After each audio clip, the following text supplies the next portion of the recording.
أعوذ بالله من الشيطان الرجيم بسم الله الرحمن الرحيم الحمد لله رب العالمين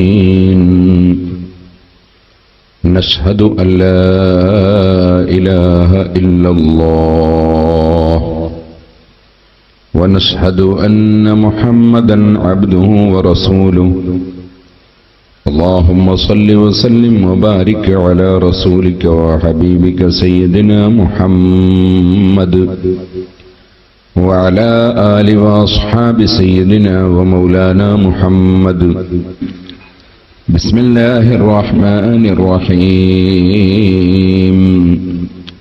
ومن أحسن قولا ممن دعا إلى الله وعمل صالحا وقال إنني من المسلمين صدق الله العلي العظيم يا رب صل على من حل بالحرم طه الرسول الذي قد خص بالكرم يا رب بالمصطفى بلغ مقاصدنا واغفر لنا ما مضى يا واسع الكرم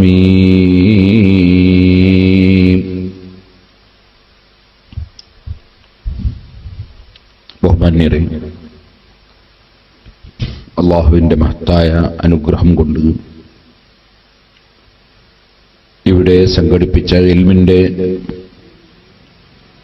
സദസ് അല്ലാഹു സുബ്ഹാനഹു വ തആല ഈ മജ്ലിസും നമ്മുടെ എല്ലാ മജ്ലിസുകളും എല്ലാ സ്ഥാപനങ്ങളും എല്ലാ പ്രവർത്തനങ്ങളും അല്ലാഹു ഖബൂൽ ചെയ്യുമാറാകട്ടെ.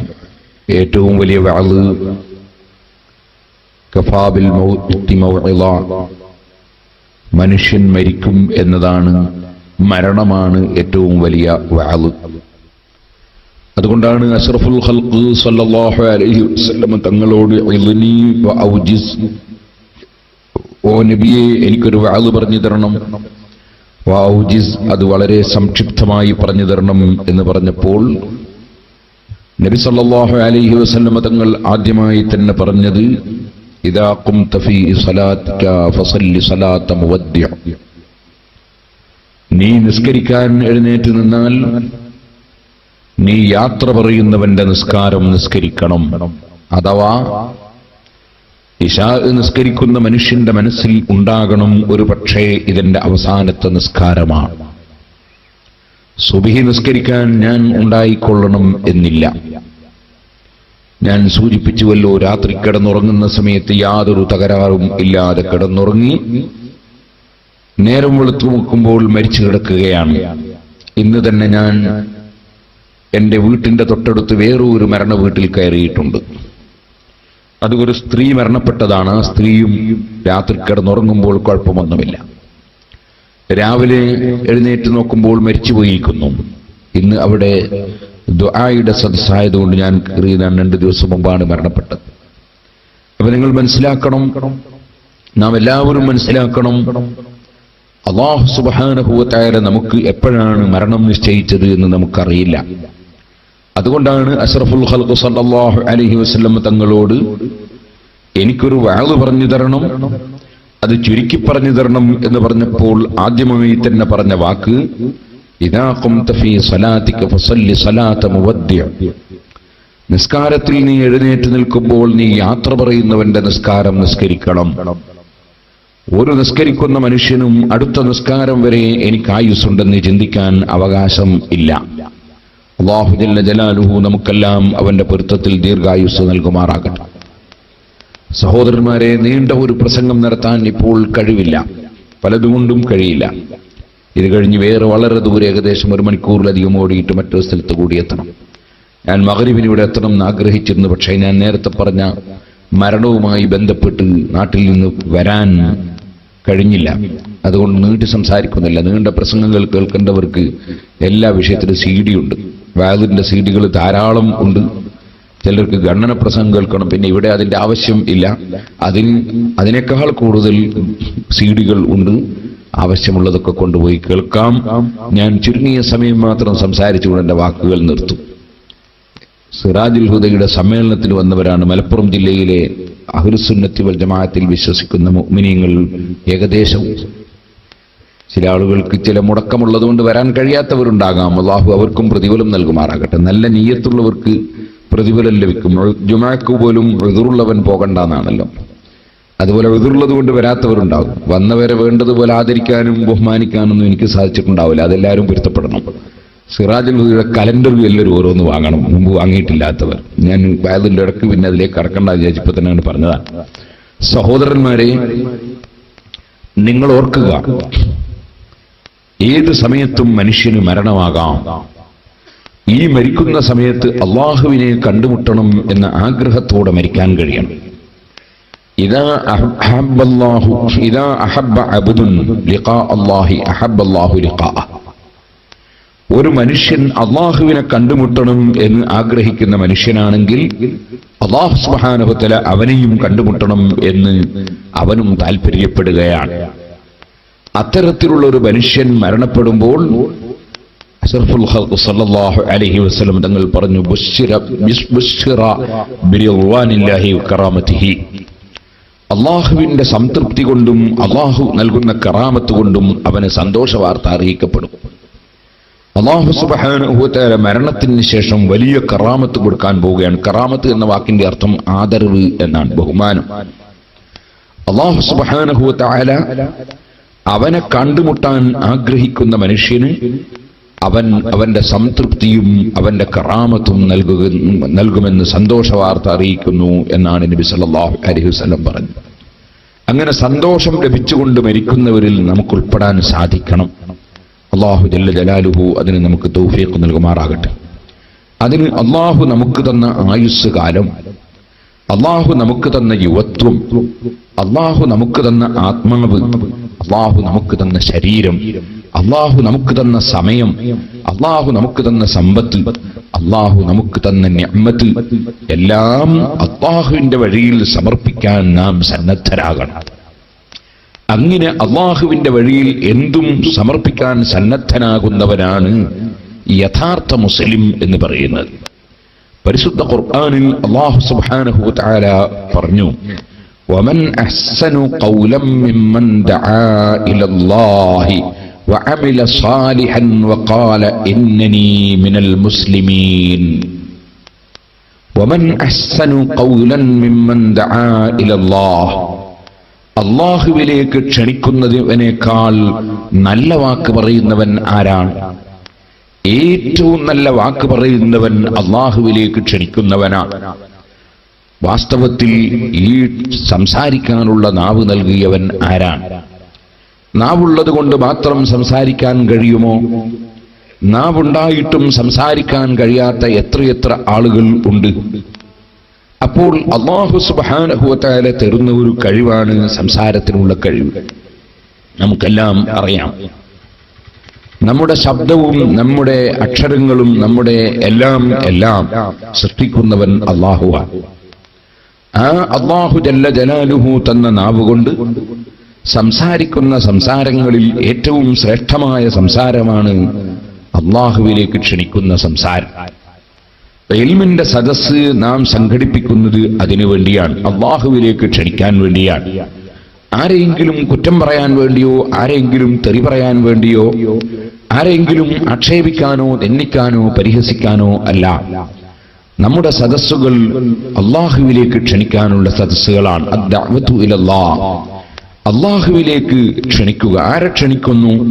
സംസാരിക്കുന്നവനെ ആദ്യമായി ക്ഷണിക്കുന്നു, രണ്ടാമതായി സംസാരം കേൾക്കുന്നവനെ ക്ഷണിക്കുന്നു. അങ്ങനെ അല്ലാഹുവിലേക്ക് ക്ഷണിക്കാനുള്ള വേദികളാണ് ഇൽമിന്റെ സദസ്സുകൾ.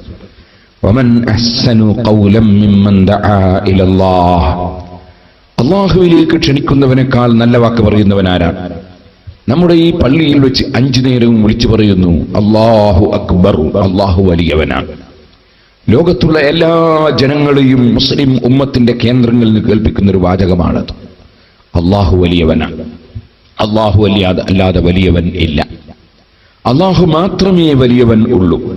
അത് ആവർത്തിച്ച് പറയുകയാണ്. അത് വെറും പള്ളിയിൽ വെച്ച് മാത്രം പറയപ്പെടുകയല്ല. ഒരു മുസ്ലിം കുഞ്ഞ് ജനിച്ചാൽ ആ കുഞ്ഞിന് ആദ്യമായി നാം മധുരം തൊട്ടുകൊടുക്കുക എന്നൊരു ഏർപ്പാടുണ്ട്. അബൂ തൽഹ റളിയല്ലാഹു അൻഹുവിന് കുഞ്ഞ് പ്രസവിക്കപ്പെട്ടപ്പോൾ അബ്ദുല്ലാഹിബ്നു അബീ തൽഹ എന്ന ഈ ചെറിയ കുട്ടിയെ നബി സല്ലല്ലാഹു അലൈഹി വസല്ലം തങ്ങളെടുക്കൽ കൊണ്ടുവന്ന് നബി സല്ലല്ലാഹു അലൈഹി വസല്ലം മധുരം തൊട്ടുകൊടുത്തിട്ടുണ്ട്. എങ്ങനെയാണ് മധുരം തൊട്ടുകൊടുത്തത്? ഈത്തപ്പഴം എടുത്ത് തൊള്ളയിലിട്ട് നബി സല്ലല്ലാഹു അലൈഹി വസല്ലം തങ്ങളുടെ ശറഫാക്കപ്പെട്ട ഉമിനീര് ചേർത്തുകൊണ്ട് അതൊന്ന് അല്പം ഒതുക്കിയതിന് ശേഷം അവിടുത്തെ ഉമിനീര് ചേർന്ന ആ ഈത്തപ്പഴത്തിന്റെ നീര് അത് തൊള്ളയിൽ മെല്ലെ തൊട്ടുകൊടുത്തു. ഇതിന് മധുരം തൊട്ടുകൊടുക്കുക എന്ന് പറയും. നബി സല്ലല്ലാഹു അലൈഹി വസല്ലം തങ്ങളുടെ തൊള്ളയിലെ ഉമിനീര് അത് ഈത്തപ്പഴത്തിന്റെ നീരിനേക്കാൾ എത്രയോ ബഹുമാനമുള്ളതാണ്. അത് ലോകത്തുള്ള എല്ലാ രോഗത്തിനും ശമനമാണ്. അത് കസ്തൂരിയേക്കാൾ നല്ല സുഗന്ധമുള്ളതാണ്. ആ ഉമിനീര് ധാരാളമായി ദിക്റും സ്വലാത്തും ഖുർആനും അതുപോലെ നന്മയുടെ ഉപദേശങ്ങളും നൽകിയ തൊള്ളയിൽ നിന്ന് പൊട്ടിയൊലിക്കുന്ന ഉമിനീരാണ്. ആ ഉമിനീരിന് ബർക്കത്തുണ്ട്.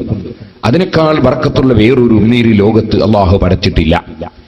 എന്നാൽ പണ്ഡിതന്മാര് രേഖപ്പെടുത്തി ഇന്നും ഒരു കുട്ടി പ്രസവിക്കപ്പെട്ടാൽ സാലിഹായ മനുഷ്യന്റെ തൊള്ളയിൽ ഈത്തപ്പഴം വെച്ച് അത് ഒതുക്കിയതിന് ശേഷം ആ നീര് തൊട്ടുകൊടുക്കുന്നത് പുണ്യമാണ് എന്ന് രേഖപ്പെടുത്തി. കാരണം സാലിഹായ മനുഷ്യൻ എന്ന് പറയുന്നത് അദ്ദേഹത്തിന്റെ തൊള്ളയിലൂടെ ദിക്റും ഔറാദും സലാത്തും ഖുർആനും ഇൽമുമാണ് എപ്പോഴും പുറത്തു വരിക. അങ്ങനെ നല്ലതുമായി ബന്ധപ്പെട്ടുകൊണ്ടിരിക്കുന്ന തൊള്ളയിൽ നിന്ന് പുറത്തു വരുന്ന ഉമിനീരിന് ബർക്കത്തുണ്ട്. സാലിഹല്ലാത്ത മനുഷ്യനാകുമ്പോൾ ഗീബത്തും നമീമത്തും ഫിത്നയും ഫസാദും തെറിയും അതുപോലെ പരിഹാസവും നമീമത്തും അങ്ങനെ തുടങ്ങിയുള്ള ദുഷ്ചെയ്തികളായിരിക്കും അവന്റെ തൊള്ളയിലൂടെ വരുന്നത്. ആ തൊള്ളയിൽ ഇട്ടുകൊണ്ട് കൊടുക്കുന്ന ആ ഈത്തപ്പഴത്തിന്റെ നീരിന് അതിന് ബർക്കത്ത് ലഭിക്കുകയില്ല. അതുകൊണ്ടാണ് സജ്ജനങ്ങളുടെ തൊള്ളയിൽ എന്ന് പ്രത്യേകം പണ്ഡിതന്മാര് പറയാൻ കാരണം. ഇരിക്കട്ടെ, നബി സല്ലല്ലാഹു അലൈഹി വസല്ലം തങ്ങൾ അങ്ങനെ മധുരം തൊട്ടുകൊടുത്തതായി ഹദീസിൽ ഉണ്ട്. ഈ മധുരം തൊട്ടുകൊടുക്കുന്നതിന്റെയും മുമ്പ് നാം ചെയ്യേണ്ടത് എന്താണ്? ഒരു കുട്ടിക്ക് വലത്ത് ചവിട്ടിലും ഇടത് ചവിട്ടിലും ബാങ്കും ഇഖാമത്തും കേൾപ്പിക്കണം. വലത്തേ ചവിട്ടിൽ ബാങ്കും ഇടത്തേ ചവിട്ടിൽ ഇഖാമത്തും കേൾപ്പിക്കണം.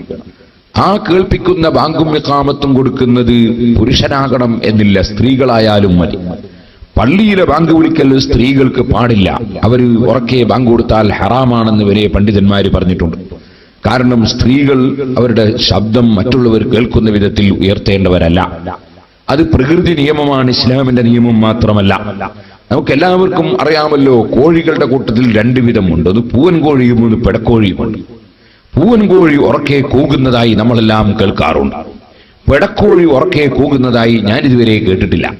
എന്റെ ഉമ്മയൊക്കെ പറയുന്നത് കേട്ടിട്ടുണ്ട്, പെടക്കോഴി കൂകിയാൽ ഉടനെ പിടിച്ച് അറുത്ത് കളയണം. അതെന്താണ് കാരണം? അത് ജീവിക്കാൻ കൊള്ളാത്ത കോഴിയാണ് എന്നാണ് അതിന്റെ അർത്ഥം. ഇതുപോലെ സ്ത്രീകൾ, അത് കോഴിക്ക് വാസ്തവത്തിൽ കോഴി തിന്നുന്നത് ചിലപ്പോൾ നജസാണെങ്കിലും കുറച്ചെങ്കിലും ബുദ്ധിയുണ്ട്. അതുകൊണ്ടാണ് പൂവൻ കോഴി കൂകുന്നു, പെടക്കോഴി കൂകുന്നില്ല. പ്രകൃതിയുടെ ഒരു നിയമമാണ് അത്. ഇന്നും നമുക്ക് കാണാൻ സാധിക്കും. അതേസമയത്ത് പെടക്കോഴികളും ദിക്ർ ചൊല്ലുന്നത് നമുക്ക് കാണാം.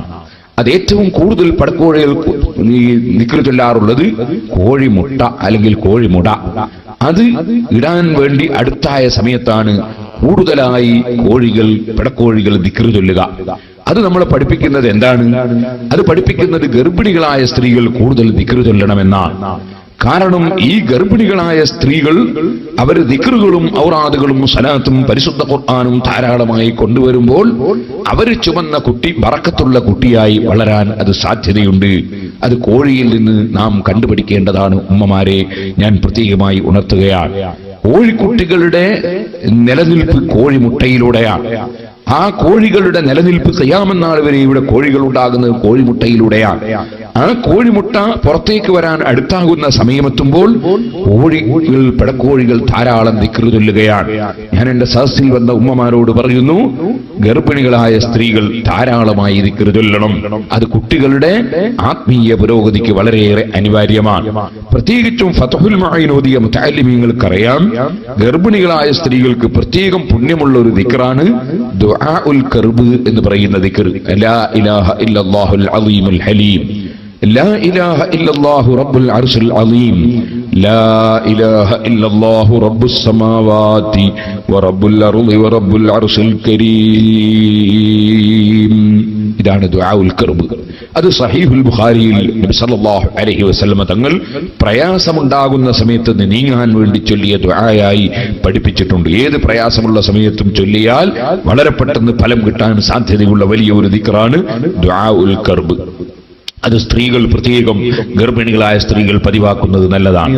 എനിക്ക് പലപ്പോഴും അനുഭവത്തിൽ അറിയാം, പല ആളുകളും വന്ന് പറയും, ഉസ്താദെ സ്കാൻ ചെയ്ത് നോക്കിയപ്പോ കുട്ടിക്ക് വളരെ തകരാറുണ്ടെന്ന് പറയുന്നു.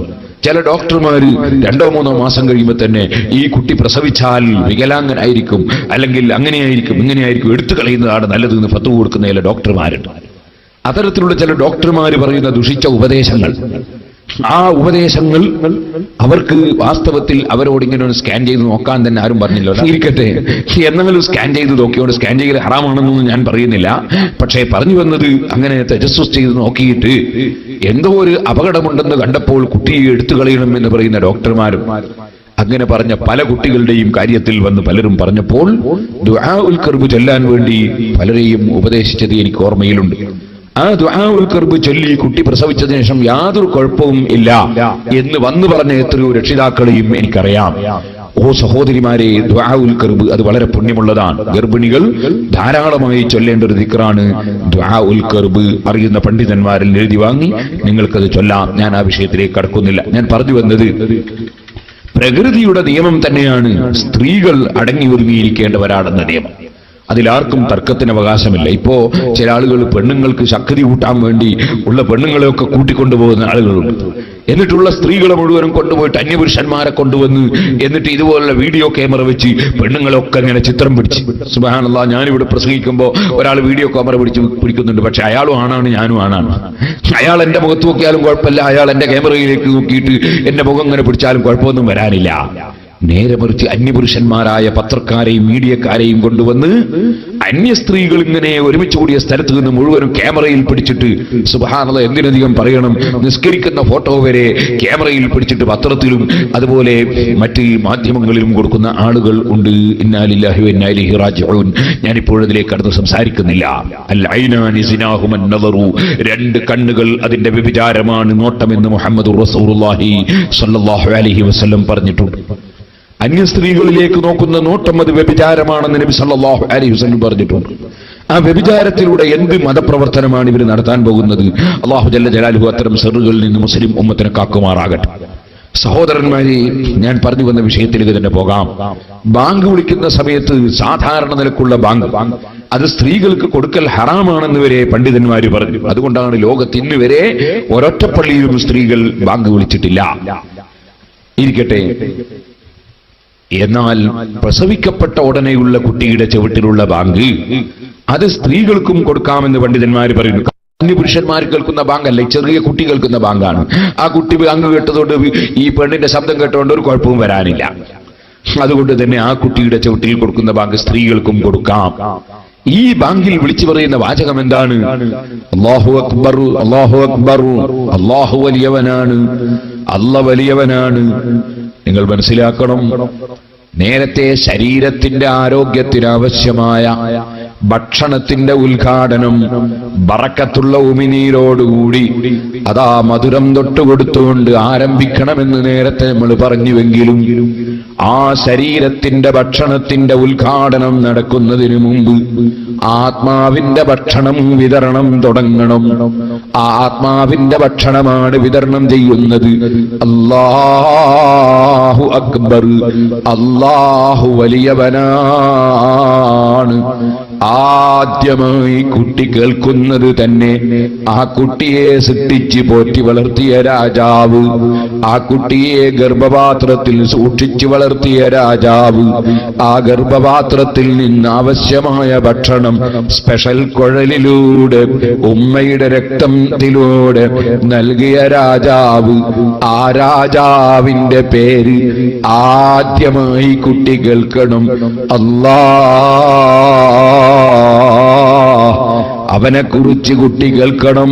അല്ലാഹു അക്ബർ, അല്ലാഹു വലിയവനാണ്, അല്ലാഹു വലിയവനാണ്.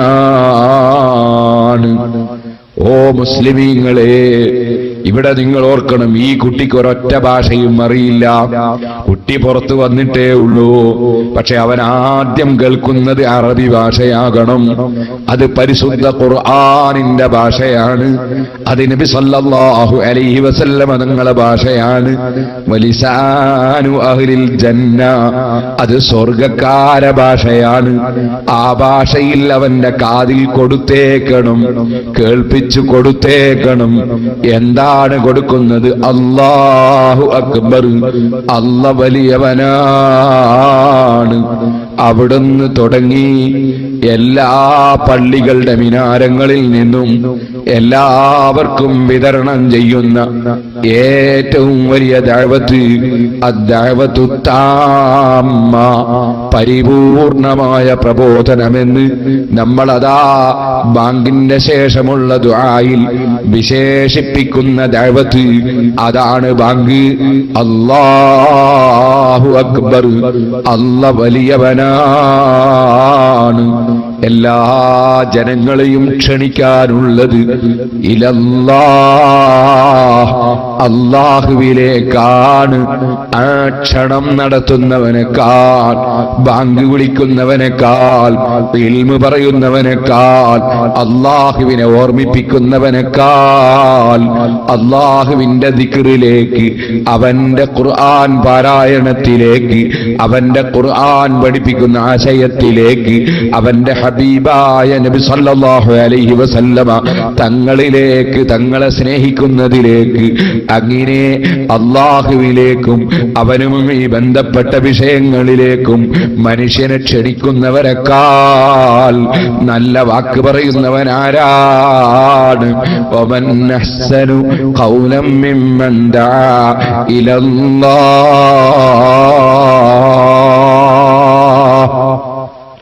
അല്ലാഹുവിലേക്ക് നമ്മുടെ മനസ്സ് തിരിയണം.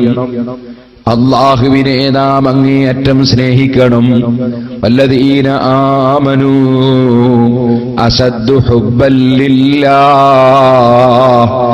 ഈമാനുള്ളവൻ ഏറ്റവും കൂടുതൽ സ്നേഹിക്കുന്നത് അല്ലാഹുവിനെ തന്നെ. എങ്ങനെ അവനെ സ്നേഹിക്കാതിരിക്കും? സംസാരിക്കുന്ന എനിക്ക് സംസാരിക്കാൻ നാവ് തന്നതും കഴിവ് തന്നതും അവൻ തന്നെ. കേൾക്കുന്ന നിങ്ങൾക്ക് കാതു തന്നതും കേൾവി തന്നതും അവൻ തന്നെ. കാണുന്ന നിങ്ങൾക്കും എനിക്കും നോക്കാൻ കണ്ണു തന്നതും കാഴ്ച തന്നതും അവൻ തന്നെ. ഇരിക്കാനും നിൽക്കാനും ആരോഗ്യം തന്നതും അവൻ തന്നെ. ശരീരം സൃഷ്ടിച്ചതും അവൻ തന്നെ. അതേ, നമുക്ക് വെള്ളം തന്നതാരാണ്? ഭക്ഷണം തന്നതാരാണ്? ഓക്സിജൻ തന്നതാരാണ്? ആരോഗ്യം തന്നതാരാണ്? കാല് തന്നതാരാണ്? കൈ തന്നതാരാണ്? ചിന്ത തന്നതാരാണ്? ചിന്തിക്കാൻ ബുദ്ധി തന്നതാരാണ്? വയറ് തന്നതാരാണ്? വയറ്റിലുള്ളതെല്ലാം തന്നതാരാണ്? ശരീരത്തിന്റെ എല്ലാ വശങ്ങളും സൃഷ്ടിച്ചതാരാണ്? ചോദിക്കട്ടെ, അവൻ സൃഷ്ടിച്ച കണ്ണിനെത്രയാണ് വില? ആർക്കെങ്കിലും ഒരു കണ്ണുണ്ടാക്കാൻ കഴിയുമോ? ആർക്കെങ്കിലും ഒരു കാതുണ്ടാക്കാൻ കഴിയുമോ? കിഡ്നിക്ക് രോഗമായിട്ട് കിഡ്നി മാറ്റിവെക്കുന്നത് കാണുന്നു. എന്തേ മെഡിക്കൽ കോളേജുകളിൽ കുറച്ച് കിഡ്നികൾ ഉണ്ടാക്കാൻ തുടങ്ങാത്തത്? എന്തേ ഹാർട്ടുകൾ ഉണ്ടാക്കാൻ തുടങ്ങാത്തത്? എന്തേ കണ്ണുകൾ നിർമ്മിക്കാൻ തുടങ്ങാത്തത്? പോകട്ടെ, രക്തം തീർന്നുപോയൊരു മനുഷ്യന് രക്തം കൊടുക്കേണ്ടി വന്നാൽ പോലും എല്ലാം കണ്ടുപിടിച്ച് ഈ ആധുനിക യുഗത്തിൽ ഒരു മെഡിക്കൽ കോളേജിലും ഒരാശുപത്രിയും രക്തം ഉൽപ്പാദിപ്പിക്കുന്ന ഒരു ഫാക്ടറിയും കാണുന്നില്ലല്ലോ. ഒരു രക്തവും ഉണ്ടാക്കുന്ന സംവിധാനം കാണുന്നില്ലല്ലോ. അല്ലാഹു സൃഷ്ടിച്ച രക്തം എടുത്തു കൊടുക്കുകയല്ലാതെ, ചോദിക്കട്ടെ, റബ്ബിന്റെ സൃഷ്ടിപ്പിന്റെ വിഷയം പറഞ്ഞാൽ അതുണ്ടോ? തീരുന്നു സഹോദരിമാരെ. അതിന്റെ അത്ഭുതങ്ങളുണ്ടോ? പറഞ്ഞാൽ അവസാനിപ്പിക്കാൻ കഴിയുന്നു ചെറുപ്പക്കാരെ.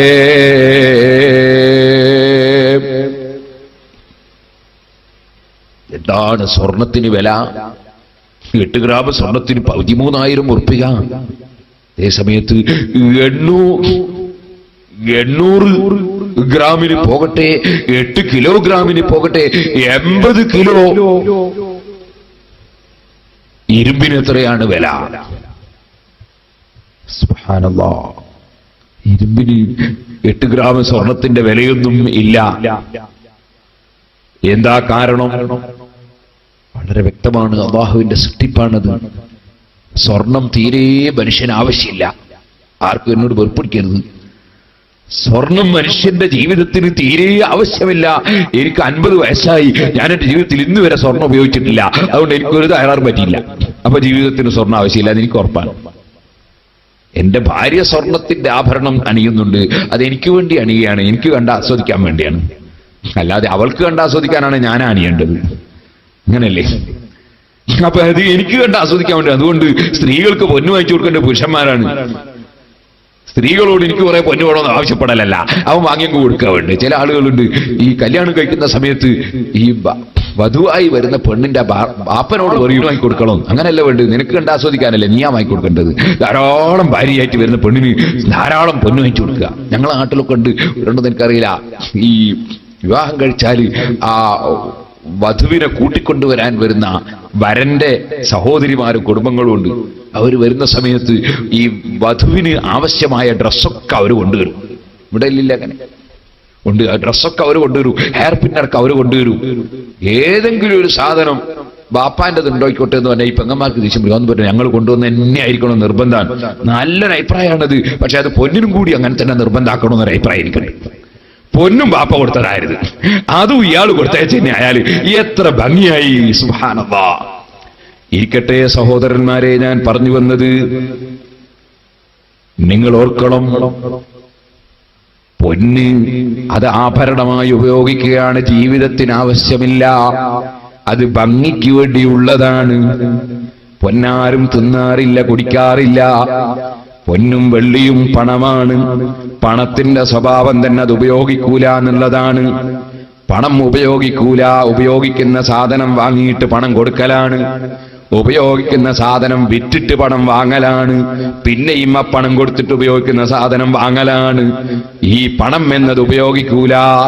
എല്ലാവർക്കും അറിയാവുന്നതാണ്. 100 റുപ്യ കൊടുത്തിട്ടൊരു സാധനം വാങ്ങുക, അത് ഉപയോഗിക്കുക. 100 റുപ്യക്കൊരു സാധനം വിൽക്കുക, എന്നിട്ട് പണം വാങ്ങിയിട്ട് ആ പണം കൊടുത്തിട്ട് വേറൊന്ന് വാങ്ങി ഉപയോഗിക്കുക. അല്ലാതെ പണം ഉപയോഗിക്കൂല. അപ്പോൾ സ്വർണവും വെള്ളിയും നഖ്താണ്, പണമാണ്.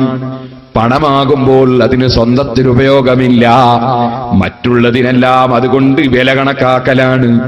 ആ സ്വർണവും വെള്ളിയും ഉണ്ടല്ലോ, അത് മനുഷ്യന്റെ ജീവിതത്തിന് അതാ ഉപയോഗത്തിന് ആവശ്യമില്ലെന്നാണ് ഞാൻ പറഞ്ഞത്. അതേ സമയത്ത് ഇരുമ്പങ്ങനെയല്ല. ഇരുമ്പ് ഉപയോഗിക്കാതെ മനുഷ്യന് ജീവിക്കാൻ കഴിയില്ല. ഇരുമ്പിനെന്തുകൊണ്ടാണല്ല വില കുറച്ചത്? അതാ പറഞ്ഞു വരുന്നത്. ഇപ്പോൾ ഞാൻ ഇരുമ്പ് ഉപയോഗിച്ചുകൊണ്ടിരിക്കുകയാണ്, എന്റെ മുമ്പിൽ ഇരുമ്പാണ്. നിങ്ങളൊക്കെ അതാ ഇവിടെ ഇരിക്കുമ്പോൾ ലൈറ്റ് തരുന്ന ഈ ലൈറ്റ് പാസാക്കുന്നുണ്ടല്ലോ, ആ ലൈറ്റ് തരുന്ന കമ്പി അത് ഇരുമ്പാണ്. അതിവിടെ കുത്തനക്ക് വെച്ചിട്ടുള്ള ഈ തൂണും ഇരുമ്പിന്റേതാണ്. ഈ പള്ളി അത് ഇരുമ്പിന്റെ കമ്പി കൊണ്ട് വാർത്ത് അതാ കോൺക്രീറ്റിൽ ഇരുമ്പ് ചേർത്തതാണ്. ഇന്ന് വൈകുന്നേരം കഴിച്ച ഭക്ഷണം ഇരുമ്പിന്റെ കത്തി കൊണ്ട് മുറിച്ച മത്സ്യമാണ്. ആകയാൽ ഇരുമ്പ് മനുഷ്യന്റെ ജീവിതത്തിൽ എപ്പോഴും ആവശ്യമാണ്.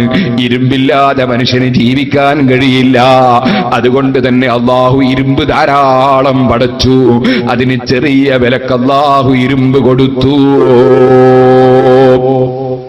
ഇരുമ്പ് ചെറിയ വിലക്ക് കൊടുത്തു എന്ന് പറയുമ്പോൾ ചിലർക്ക് എന്നോട് ദേഷ്യം പിടിക്കും. ഇരുമ്പിന് വില കൂടിയിട്ട് നമ്മളൊക്കെ വലിയ ബേജാറിലാണ്. ചെറിയ വില എന്ന് ഞാൻ പറഞ്ഞത് പൊന്നിനെ അപേക്ഷിച്ചുകൊണ്ടാണ്. സുഖപ്രസവം എന്ന് പറയുന്നത് നിങ്ങൾ കേട്ടിട്ടില്ലേ? അതിനർത്ഥം പ്രസവിക്കാൻ നല്ല സുഖമുണ്ട് എന്നല്ല. അങ്ങനെ ഒരു പ്രസവം ഉണ്ടാവൂല. സുഖപ്രസവം എന്ന് പറഞ്ഞാൽ അതിനർത്ഥം സിസേറിയൻ ഇല്ലാതെ, ബുദ്ധിമുട്ടില്ലാതെ പ്രസവിച്ചാൽ അതിന്റെ പേരാണ് സുഖപ്രസവം. വാസ്തവത്തിൽ പ്രസവം അത്ര സുഖമുള്ള പരിപാടിയൊന്നുമല്ല. അത് പ്രസവിച്ചവരോട് ചോദിച്ചു നോക്കണം അതിന്റെ ബുദ്ധിമുട്ട് എത്രയാണെന്ന്. അപ്പൊ അതുപോലെ ഞാൻ പറഞ്ഞതാണ് ഇരുമ്പിന് വില കുറവാണെന്ന്. സുഖപ്രസവം എന്ന് പറയുന്നത് പോലെ പറഞ്ഞതാണ്. ഓ ജനങ്ങളെ, സ്വർണം കൊള്ള അപേക്ഷിച്ച് നോക്കിയാൽ ഇരുമ്പിന് വില വളരെ കുറവാണ്. കാരണം ഇരുമ്പ് മനുഷ്യന് ജീവിതത്തിൽ അത്രയും ആവശ്യമാണ്. സ്വർണം അത്ര ആവശ്യമില്ല. അതുകൊണ്ട് അതിന് വലിയ വിലയാണ്. ഇനി നിങ്ങൾ നോക്കൂ, ഭക്ഷണത്തിന് വെള്ളത്തെക്കാൾ വിലയാണ്. കാരണം ഭക്ഷണം കഴിക്കാൻ മതി, വെള്ളം വെള്ളം കുടിക്കാൻ പോരാ, ഭക്ഷണം ഉണ്ടാക്കാനും വെള്ളം വേണം, കഴുകാനും വെള്ളം വേണം, വൃത്തിയാക്കാൻ വെള്ളം വേണം, കഴിച്ച ഭക്ഷണം ദഹിച്ചിട്ട് വിസർജനം നടത്തിയാൽ പിന്നെയും വെള്ളം വേണം, ഒതുവെടുക്കാൻ വെള്ളം വേണം, കുളിക്കാൻ വെള്ളം വേണം, അലക്കാൻ വെള്ളം വേണം. ഭക്ഷണം ഇങ്ങനെ അലക്കാൻ ഭക്ഷണം ആവശ്യമില്ല, കുളിക്കാൻ ഭക്ഷണം ആവശ്യമില്ല. അതുകൊണ്ട് തന്നെ വെള്ളത്തിന് ഭക്ഷണം പോലെ വിലയില്ല. വെള്ളം അല്ലാഹു ധാരാളം പടച്ചു. എന്നാൽ വെള്ളം കിട്ടാനും കിണർ കുഴിക്കണം, വെള്ളം കിട്ടാൻ അതാ സൂക്ഷിക്കാൻ പാത്രം വേണം, ജലസേചന വകുപ്പിന് മന്ത്രി വേണം. ഇങ്ങനെയൊക്കെയാണെങ്കിൽ നിങ്ങളൊന്ന് നോക്കൂ, മനുഷ്യന് വെള്ളത്തെക്കാൾ ആവശ്യമുള്ളൊരു വസ്തുവുണ്ട്. ആ വസ്തുവിന് മന്ത്രി വേണ്ട, അതിന് സൂക്ഷിക്കാൻ പാത്രം വേണ്ട, അതിന് അതാ കിണർ കുഴിക്കേണ്ടതില്ല. അതെന്താണ് സാധനമെന്നറിയാമോ?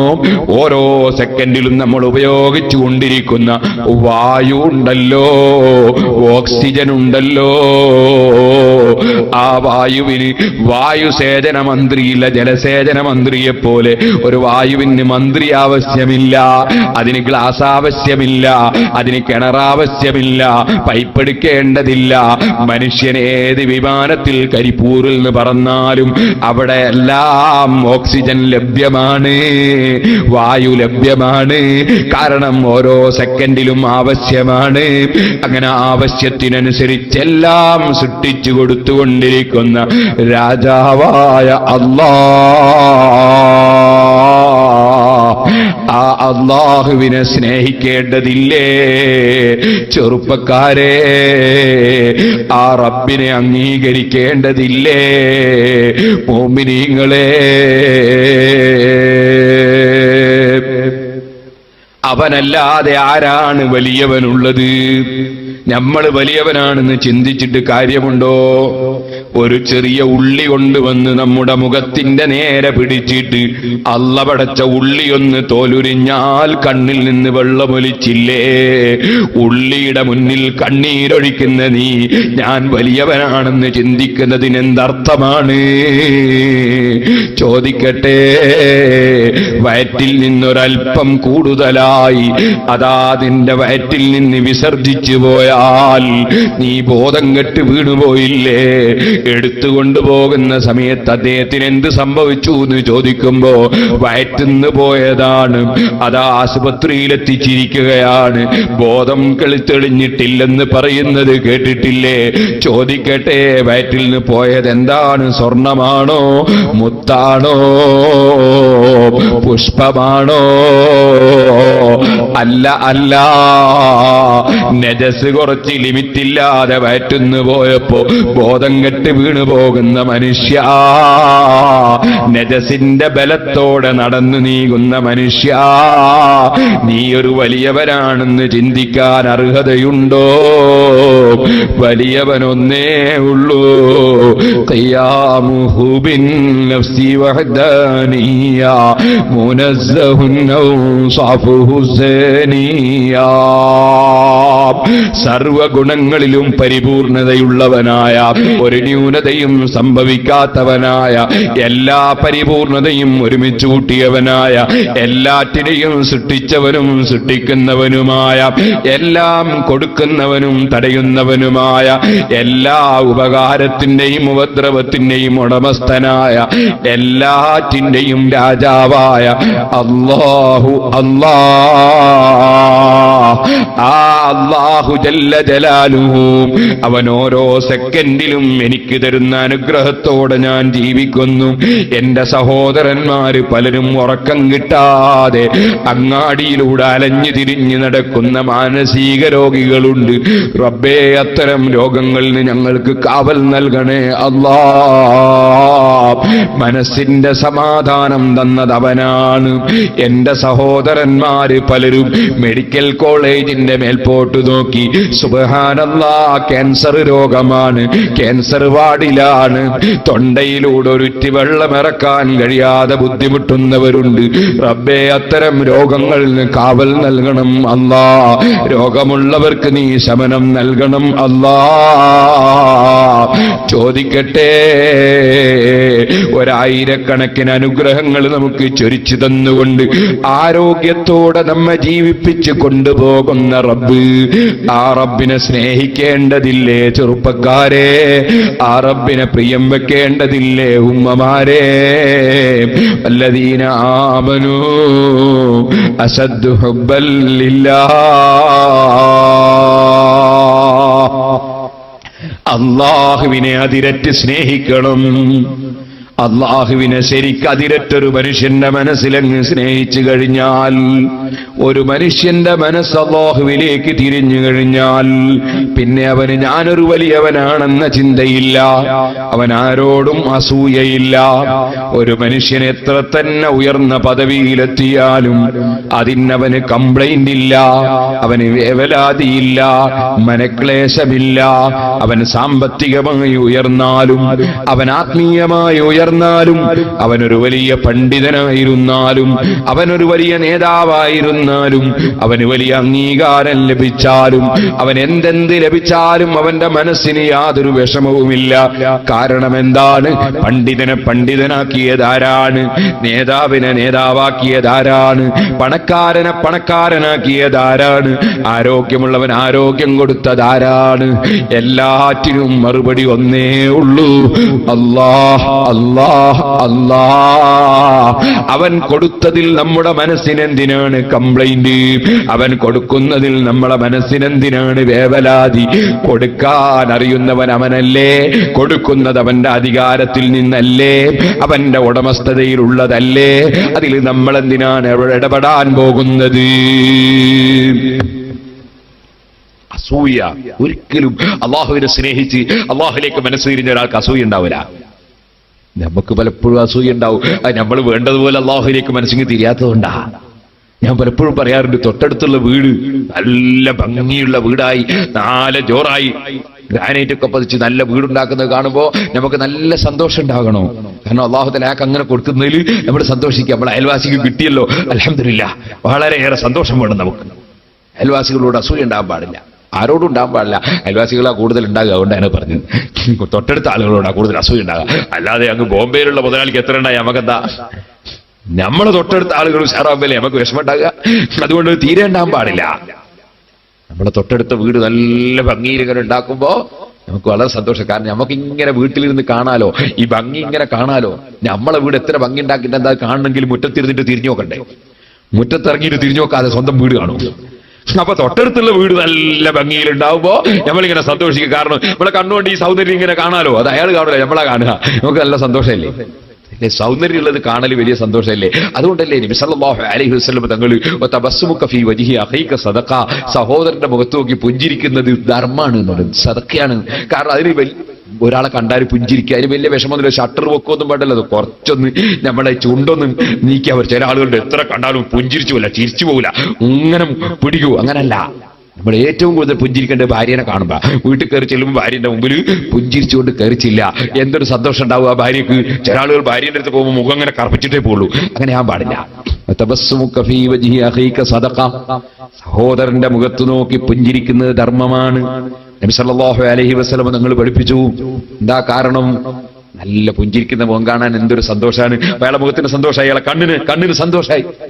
അതേസമയത്ത് നമുക്കൊക്കെ ദേഷ്യം പിടിക്കൂലേ? കൊഞ്ഞനം കാട്ടിയാ ദേഷ്യം പിടിക്കുന്നതിന് അയാളെ മുഖം ചുരുട്ടിപ്പിടിച്ചു. നമുക്ക് തന്നെ ദേഷ്യം പിടിക്കുന്നത് നമ്മളെ കണ്ണിനെ ആക്രമിച്ചുകൊണ്ടാണ്. അയാളെ മുഖം ചുരുട്ടിപ്പിടിച്ചിട്ട് നമ്മളെ കണ്ണിനെ ആക്രമിച്ചു. കാരണം കണ്ണിന് കാണാൻ പറ്റാത്ത സാധനം കാണിച്ചു, അപ്പൊ നമുക്ക് ദേഷ്യം പിടിക്കുകയാണ്. അപ്പൊ കണ്ണിന് ഏറ്റവും സന്തോഷം ഉണ്ടാകുക സൗന്ദര്യത്തിൽ കാണുമ്പോഴാ. അതുകൊണ്ടാണ് നല്ല സൗന്ദര്യമുള്ള വീട് നമ്മളെ വീട്ടിന്റെ മുന്നിൽ ഉണ്ടാകുമ്പോ നമ്മളെ മനസ്സിന് നല്ല സന്തോഷം ഉണ്ടാവണം. പക്ഷെ പലരും ഈ അവസ്ഥ അങ്ങനല്ല. അപ്പുറത്തെ വീട് നല്ല ഭംഗിയാവുമ്പോ വല്ലാത്തൊരു വിഷമം മനസ്സിന്. അത് അള്ളാഹുവിലേക്ക് മനസ്സ് തിരിയാത്തത് കൊണ്ടാണ്.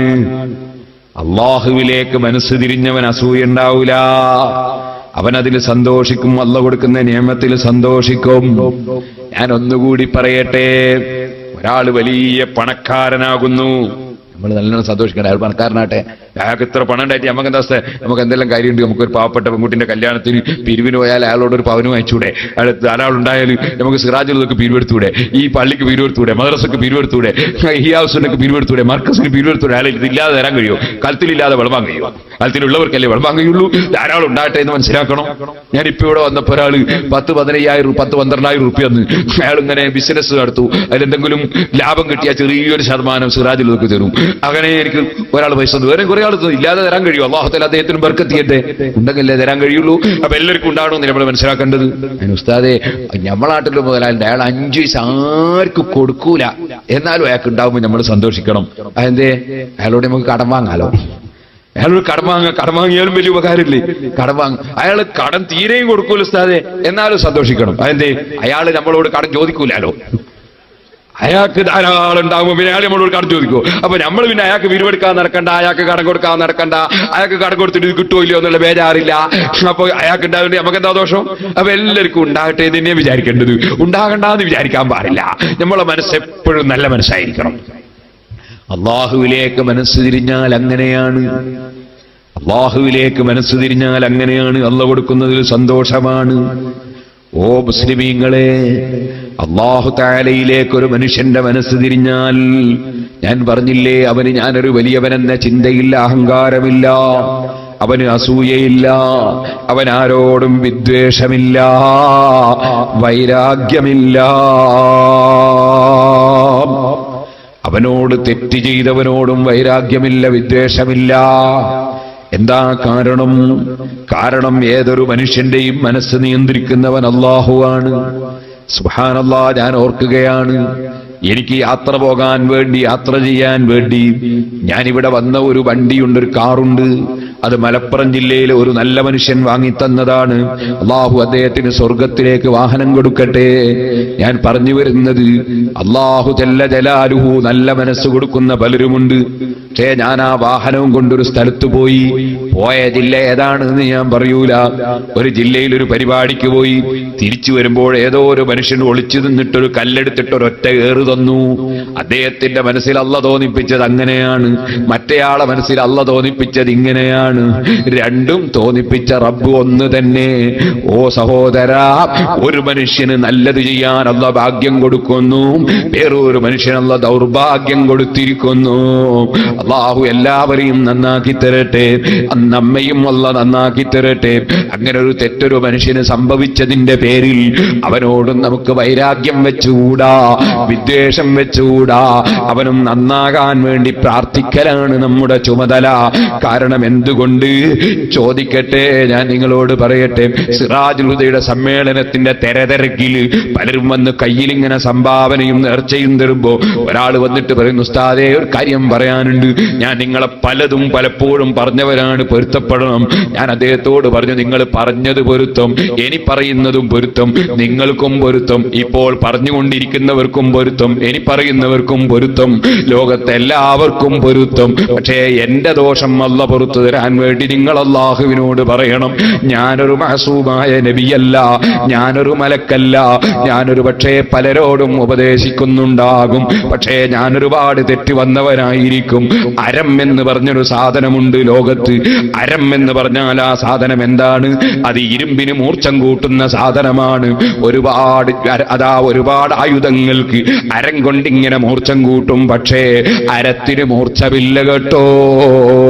തക്കാളി മുറിക്കാൻ പോലും അരം പറ്റുകയില്ല. ആ അരം കൊണ്ട് മൂർച്ച കൂടിയ ധാരാളം ആയുധങ്ങളുണ്ട്, പക്ഷേ അരത്തിന് മൂർച്ചയില്ല. ഇതുപോലെ മനുഷ്യനായി പോയാൽ, അരം പോലെ ആയിപ്പോയാൽ മനുഷ്യൻ പരാജയപ്പെട്ടു പോയി. അതുകൊണ്ട് നമ്മൾ ചെയ്യേണ്ടത്, നമ്മളാരും അമ്പിയാക്കളല്ല, നമ്മളാരും മലക്കുകളല്ല, നമ്മളിലും ഒരുപാട് തെറ്റുകൾ വന്നിട്ടുണ്ടാകുമെന്ന് മനസ്സിലാക്കി, ആരെടുക്കെങ്കിലും വല്ല തെറ്റും വന്നുപോയിട്ടുണ്ടെങ്കിൽ തന്നെ അത് ഓർമ്മിച്ചിങ്ങനെ കൂടുന്നതിന് പകരം അതിനെല്ലാം മനസ്സറിഞ്ഞ് മാപ്പ് കൊടുത്ത് അവനെയും അല്ലാഹു നന്നാക്കട്ടെ, നമ്മയും അല്ലാഹു നന്നാക്കട്ടെ എന്ന് റബ്ബിനോട് പ്രാർത്ഥിക്കുന്നൊരു വിശാലമായ മനസ്സ്, അതാണ് മുഅ്മിനായ മനുഷ്യന്റെ മനസ്സ് കേട്ടോ. അതാണ് മുത്തഖിയായ മനുഷ്യന്റെ മനസ്സ് കേട്ടോ. ഓ മുസ്ലിം ചെറുപ്പക്കാരെ, രണ്ട് കാര്യം നമ്മൾ മറന്നു കളയണം, രണ്ട് കാര്യം നമ്മൾ ഓർമ്മിക്കണം. മറന്നു കളയേണ്ട രണ്ട് കാര്യം എന്താണ്? ഇങ്ങോട്ടൊരാൾ തെറ്റ് ചെയ്താൽ അത് നമ്മളങ്ങ് മറന്നു കളയണം. അതുപോലെ തന്നെ മറന്നു കളയേണ്ട മറ്റൊരു കാര്യം എന്താണ്?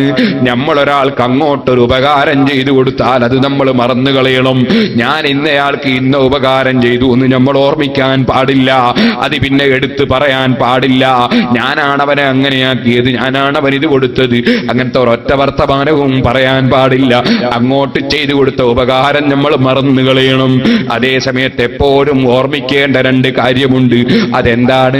ആരെങ്കിലും നമുക്ക് ഇങ്ങോട്ടൊരു ഉപകാരം ചെയ്താൽ അത് നമ്മൾ എപ്പോഴും ഓർമ്മിക്കണം. അയാൾ എനിക്കൊരു ഉപകാരം ചെയ്ത മനുഷ്യനാണ്, എപ്പോഴും നമ്മൾ ഓർമ്മിച്ചുകൊണ്ടേയിരിക്കണം. അതുപോലെ നമ്മൾ ഒരാളോട് അങ്ങോട്ട് തെറ്റ് ചെയ്താൽ അത് നമ്മൾ എപ്പോഴും ഓർമ്മിക്കണം. അവൻ മാപ്പ് തന്നെങ്കിലല്ലേ എനിക്ക് രക്ഷയുള്ളൂ. ഈ ചിന്ത നമ്മുടെ മനസ്സിൽ എപ്പോഴും വേണം. അങ്ങോട്ട് ചെയ്ത തെറ്റ് ഓർമ്മിക്കണം, ഇങ്ങോട്ട് കിട്ടിയ ഉപകാരം ഓർമ്മിക്കണം. അങ്ങോട്ട് ചെയ്ത ഉപകാരം മറന്നു കളയണം, ഇങ്ങോട്ട് ചെയ്ത തെറ്റുകളും മറന്നു കളയണം. ഈ സ്വഭാവം നമുക്കുണ്ടാകണേ ഉമ്മമാരെ, ഈ സ്വഭാവം നമ്മിൽ പതിവാക്കണേ ചെറുപ്പക്കാരെ. റഹിമല്ലാഹു റജുലൻ സംഹൻ ഇദാ ബാഅ ബിസ്തറാ ബിഖ്തദാ ഔ കമാ ഖാല ശഫീഉനാ റസൂലുള്ളാഹി സല്ലല്ലാഹു അലൈഹി വസല്ലം തങ്ങൾ പറഞ്ഞില്ലേ, അള്ളാഹു ഒരാൾക്ക് റഹ്മത്ത് ചെയ്യട്ടെ. ആരാണ് അയാള്? സംഹൻ, വിശാല മനസ്ഥിതിയുള്ള ആളാണ്, ഇടുങ്ങിയ ചിന്തയില്ല, വിശാലമായ മനസ്സാണ്. ഇദാ ബാഅ ബിസ്തറാ, വിൽക്കുകയാണെങ്കിലും കൊള്ളുകയാണെങ്കിലും വരെ അദ്ദേഹത്തിന് വിശാല മനസ്ഥിതിയാണ്. 5 റുപ്യ കുറഞ്ഞാലും തരക്കേടില്ല, നീ എടുത്തോളൂ. 5 റുപ്യ കൂടിയാലും തരക്കേടില്ല, ഞാനത് വാങ്ങിക്കോളാം. അബിഖ്തദാ, അവകാശം ചോദിക്കുന്ന സമയത്ത് പോലും അദ്ദേഹം വിട്ടുവീഴ്ച മനസ്ഥിതിക്കാരനാണ്. അങ്ങനെയുള്ള വ്യക്തിക്ക് അല്ലാഹു തആല റഹ്മത്ത് ചെയ്യുമെന്ന് നബി സല്ലല്ലാഹു അലൈഹി വസല്ലമ തങ്ങൾ നമ്മെ പഠിപ്പിക്കുന്നു. കാരുണ്യത്തിന് പ്രാർത്ഥിക്കുന്നു. വിശാലമായ മനസ്സ് വേണം നമുക്ക്.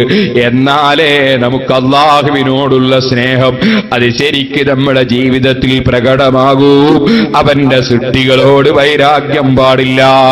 അല്ലാഹുവിലേക്ക് ശരിക്ക് മനുഷ്യന്റെ മനസ്സ് തിരിഞ്ഞാൽ അവൻ പിന്നെ വർഗീയവാദിയാകൂല, തീവ്രവാദിയാകൂല, ഭീകരവാദിയാകൂല.